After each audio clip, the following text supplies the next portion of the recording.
Hi friends, this is Vincent. நம்ம சேனலுக்கு உங்களை அன்புடன் வரவேற்கிறேன். நம்ம சேனல் வந்து பார்த்தீங்கன்னா உங்களோட கெரியரை செட் பண்ணுறதுக்காக 12க்காக நிறைய இம்பார்ட்டன்ட் கொஸ்டின் வந்து நம்ம சேனல் அப்லோட் பண்ணிட்டு இருக்கோம். கண்டிப்பாக நம்ம சேனலை ஃபாலோ பண்ணுங்க. மறக்காம உங்கள் ஃப்ரெண்ட்ஸுக்கும் எக்ஸ்ட்ரா நம்ம சேனலை பற்றி சொல்லுங்கள்.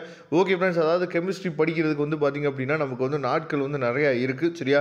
அது மட்டும் இல்லாமல் நீட் அண்ட் கிளியராக நம்ம இந்த ஆஃப் இயர்லி எக்ஸாமினேஷனுக்கு நம்ம நல்லபடியாக ப்ரிப்பேர் பண்ணிட்டோம் அப்படின்னா பப்ளிக் எக்ஸாமினேஷனுக்கு அது ஒரு மிகப்பெரிய ஒரு கிஃப்டாக நமக்கு என்னாச்சும் பார்த்தா அமையும், சரியா? அதனால தயவு செய்து இதில் வந்து பார்த்தீங்கன்னா ஒரு 8 பேஜ் தான் இருக்குது. இந்த 8 பேஜில் இருக்கக்கூடிய கொஸ்டின்ஸை தெளிவாக நீங்கள் ப்ரிப்பேர் பண்ணிட்டீங்க அப்படின்னாவே வித் ஒன் வேர்ட்ஸ் வந்து தனியாக நீங்கள் ப்ரிப்பேர் பண்ணிட்டீங்க அப்படின்னா நல்லபடியாக இப்போ 70 மார்க் உங்களுக்கு கொஸ்டின்ஸ் வந்து இருக்குது அப்படின்னா கண்டிப்பாக உங்களால் 55லேருந்து 60க்கு மேலே என்ன வச்சு போது உங்களால் கண்டிப்பாக ஸ்கோர் பண்ண முடியும், சரியா? அதனால் யூனிட் வைஸ் இப்போ நம்ம வந்து கொஸ்டின்ஸ் வந்து சொல்ல போகிறோம், சரியா? இந்த கொஸ்டின்ஸில் வந்து பார்த்திங்கன்னா யூனிட் வைஸ் 2 மார்க், அதே மாதிரி 3 மார்க், அதே மாதிரி 5 மார்க், இது எல்லாமே கலந்துருக்கு. ஏன்னா கெமிஸ்ட்ரியை பொறுத்தவரைக்கும் உங்களுக்கு நல்லாவே தெரியும், சரியா? 2 மார்க் 3 மார்க் கொஸ்டினும் நமக்கு 5 மார்க்கில் சப்டிவிஷன் 1 சப்டிவிஷன் 2 அப்படின்னு சொல்லி கேட்பாங்க அப்படிங்கிறது நல்லாவே தெரியும். அதனால் இதை நீங்கள் தயவுசெய்து ஃபாலோ பண்ணுங்கள்.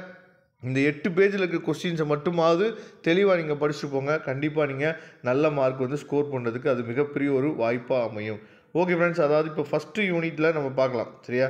இப்போ ஃபஸ்ட் யூனிட்டில் நம்ம என்னாச்சு பார்த்தீங்கன்னா பார்த்தோம் அப்படின்னா அதாவது எக்ஸ்பிளைன் ஜோன் ரிஃபைனிங் ப்ராசஸ், இதெல்லாம் வந்து பார்த்திங்க அப்படின்னா நமக்கு வந்து அடிக்கடி கேட்கக்கூடிய கொஸ்டின்ஸ் உங்களுக்கே நல்லா தெரியும். மார்ச் 2020 ஏப்ரல் 2023 கேட்டிருக்காங்க, சரியா?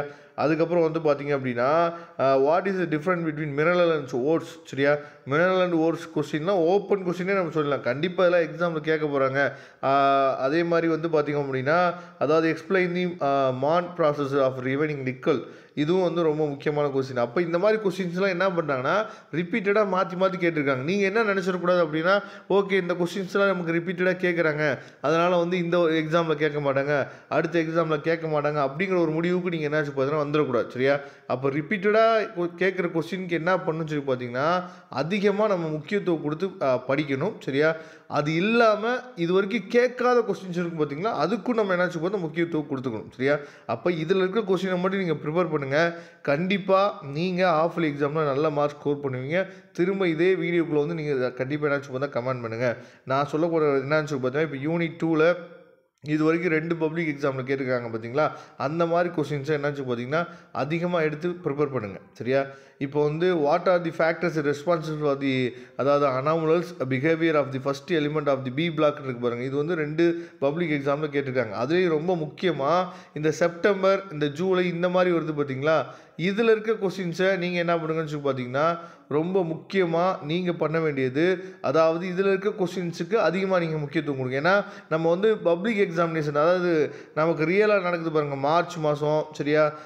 இந்த மே மாதம் இந்த மாதிரி நடக்கிற பப்ளிக் எக்ஸாம் வந்து நமக்கு வந்து ரெகுலராக நடக்கும். இந்த சப்ளிமெண்ட்ரி எக்ஸாம் நம்ம சொல்கிறோம் பார்த்தீங்களா, அந்த சப்ளிமெண்ட்ரி எக்ஸாம் கொஸ்டின்ஸ் வந்து அதிகமாக நம்ம பார்க்குறதில்ல.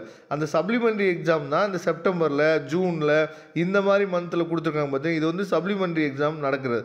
அந்த சப்ளிமெண்ட்ரி எக்ஸாமில் நடக்கக்கூடிய கொஸ்டின்ஸை அதிகமாக நீங்கள் பார்த்துங்க.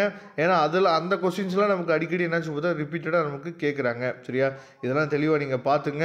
மொத்தம் இதில் 8 பேஜ் இருக்குது. எல்லா யூனிட்டுக்குமே மொத்தம் இருக்கக்கூடிய 15 யூனிட்டுக்குமே உங்களுக்கு என்னாச்சு பார்த்தீங்கன்னா இந்த பிடிஎஃப் ஃபைலில் கொடுத்துருக்கோம். இதை தாண்டி நீங்கள் அதாவது வேறு கொஸ்டின்ஸ் வர்றதுக்கு வாய்ப்புகள் வந்து ரொம்ப ரொம்ப குறைவு, சரியா? அதனால் ஒரு யூனிட்னு சொல்லி நம்ம எடுத்துட்டோம் அப்படின்னா மேக்ஸிமம் 18 கொஸ்டின் கிட்டே இருக்கும், சரியா? மினிமம் வந்து பார்த்தீங்க அப்படின்னா ஒரு 10லேருந்து 12 கொஸ்டின் கிட்டே இருக்கும். அதனால் இதை ப்ரிப்பேர் பண்ணிங்க நல்லபடியாக. அதாவது நீங்கள் பப்ளிக் எக்ஸாமுன்னு நினச்சி என்ன பண்ணுங்க பார்த்தீங்கன்னா ஆஃப் இயர்லி எக்ஸாமுக்கு ப்ரிப்பேர் பண்ணுங்கள். கண்டிப்பாக நீங்கள் பப்ளிக் எக்ஸாமில் நல்ல மார்க் வந்து ஸ்கோர் பண்ணலாம். Okay friends, thank you. நம்ம நெக்ஸ்ட் வீடியோ பார்க்கலாம். அதுவரை முடிந்து விடைபெறுவது உங்கள் நண்பன் வின்சென்ட். தேங்க்யூ.